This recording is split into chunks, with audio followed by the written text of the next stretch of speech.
We consume petroleum as if we were in an awful hurry to get someplace, and we spill it and spew its wastes over the earth as if there really were a better place to go.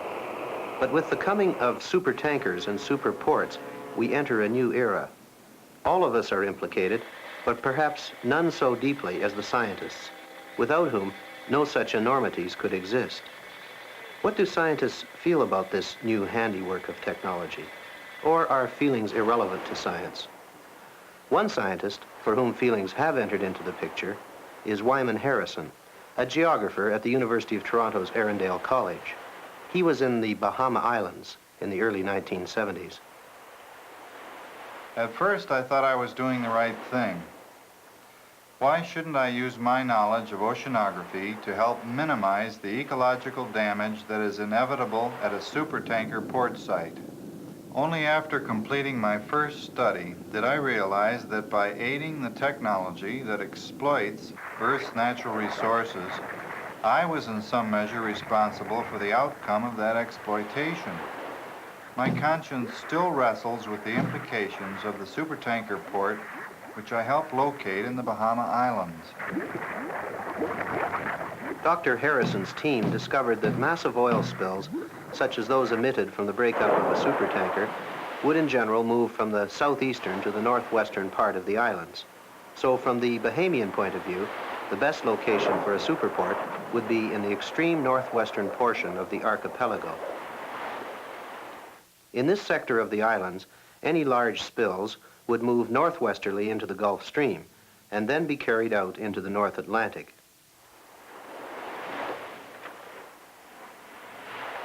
The Bahamian authorities then requested detailed studies of the movement of small spills at 4 possible port sites in the extreme northwestern Bahamas. Most oil transfer accidents occur at offshore sea islands where supertankers tie up and discharge their crude oil through underwater pipelines to storage tanks on shore. Small spills of a few hundred to a few thousand gallons are inevitable in these oil transfer operations, and they are far harder to disperse with emulsifying agents than was the case in Dr. Harrison's controlled experimental spills. I rationalized my involvement by telling myself that since the decision to build a superport had already been made, my efforts would actually be a noble use of scientific knowledge. Certainly, I said, I could help to lessen environmental pollution.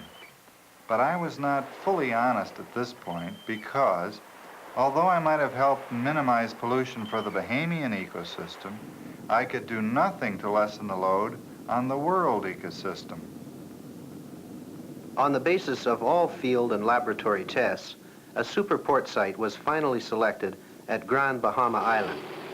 Ground clearing for the storage tanks was started almost immediately, and engineers and architects began designing the Sea Island transfer facility and the underwater pipelines. When completed, the terminal will handle supertankers of 95-foot draft and upwards of 350,000 tons dead weight. The supertankers will dock on the offshore side of the Sea Island to discharge oil to the storage tanks.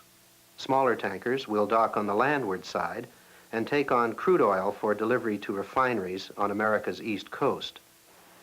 But the demand for refined petroleum in the United States is so enormous and the profits so high that the Bahamian government will soon begin development of its own refinery on land adjoining the storage tanks. What started out as a rather limited installation for the transfer of crude oil from large ships to small ones will become inevitably the site of a large oil processing facility. Secondary industries will certainly follow, and the south shore of Grand Bahama Island will be transformed into a chunk of uglified, industrialized North American real estate. There is already a large oil refinery 30 miles to the west at Freeport. It will have been my application of existing scientific and technical knowledge that in a small way will have sped the process of transformation of the Grand Bahama environment. This realization has made me question the basis of our North American Overlive Society. Do we really need the additional energy and plastics that this new increment of Middle Eastern oil will bring? Should a native boy trade in his unspoiled surroundings for a refinery job? The top of the employment ladder for most Bahamians. When his father takes him to Lakaya on a Sunday, he can see the winners of the Overlive game, almost all of them foreigners, playing with their spoils. How long will it take him to learn that his chances of sharing in any of this luxury are practically non-existent? In the Overlive game, as in the world's ecosystem itself, there can be no winners without creating losers. I've been thinking lately about the situation in Canada. Here, too, the petroleum carriers and refiners are putting on a tremendous drive to develop supertanker ports and refineries to keep the North American technological juggernaut rolling. I was involved recently in a study of the site of a proposed superport near Green Island on the estuary of the St. Lawrence River. Here, there could be no systematic analysis of the best site along Canada's east coast, as was the case in locating the Bahamian terminal. Working with the new team, Dr. Harrison looked only at the results of small spills in the St. Lawrence estuary.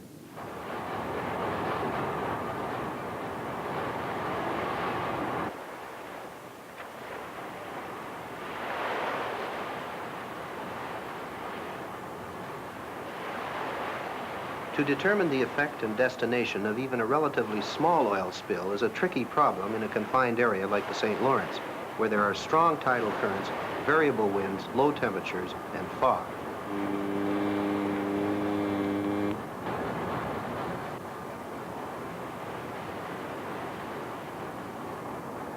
It is vital to know not only how the slick moves, but also what its spreading characteristics will be. This had to be determined by taking a series of aerial photographs.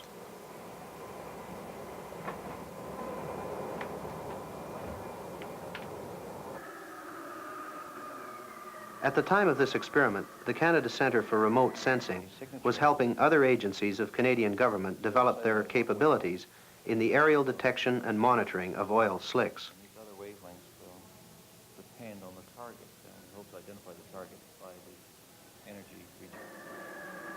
Canadian Forces aircraft prepared to fly over the spills, taking photographs and making other measurements as part of the Canadian Instrument Development Program.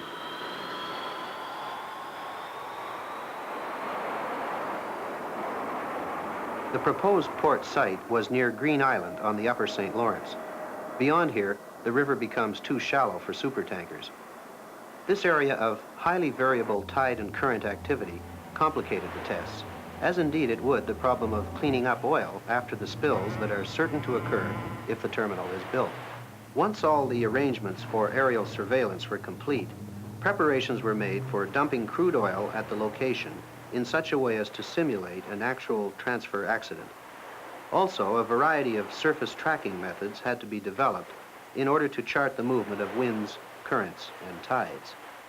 Roger, we have now a dump spot selected. We will be dumping in about 3 or 4 minutes.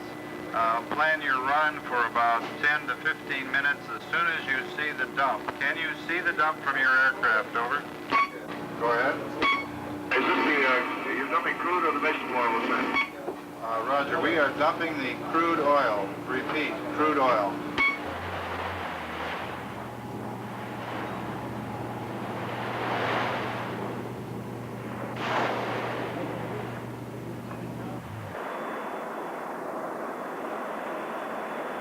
A drifter was used to mark the original position of the center of each slick. It moved with the currents, uninfluenced by the wind. The wind itself was carefully measured each hour, and by knowing the effects of both wind and current upon each of several slicks, it was possible to construct a prediction model of oil slick motion at the site. One of the more sophisticated airborne monitoring devices involved laser technology. When the naked eye observes an oil spill, all it sees is the absence of the normal capillary waves that form as the wind stresses the water surface. This gives the water its slicked appearance.